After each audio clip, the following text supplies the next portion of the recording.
रात्रीमध्ये देवीची मूर्ती फोटो न हलवता कुंकुमार्चन कसे करावे? या नवरात्रामध्ये आई भगवतीची सेवा जास्त प्रमाणात आपल्याला करायची आहे. ज्यांना जमेल तशी करतो. यंदा शारदीय नवरात्र 22 सप्टेंबर 2025 2 ऑक्टोबरपर्यंत असणार आहे. देवीची सेवा आपल्याला करायची आहे. कुंकुमार्चन कुंकवाने अभिषेक करावा. कुलस्वामिनीची हे कुंकुमार्चन कोणी करावं? प्रत्येक स्त्री करू शकते. कुमारिका सुवासिनी करू शकतात.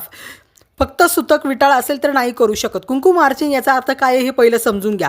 कुलदेवीला कुंकवाने अभिषेक घालायचा असतो. तिला कुंकवाने कुंकुमार्चन करायचं असतं. कुंकुमार्चन कधी करावे? पंचमी, सप्तमी, अष्टमी, नवमीला करू शकता. देवीला कुंकुमार्चन करतो तेव्हा नवरात्रीच्या कालावधीमध्ये देवीची शक्तितत्व खूप जास्त प्रमाणात जागृत झालेली असते आणि हे शक्तितत्व कुंकवात आकर्षित करून घ्यायची क्षमता जास्त प्रमाणात असते. तेच आकर्षण कुंकू आपण आपल्या कपाळी लावलं तर देवीची ऊर्जा आपल्याला मिळत असते.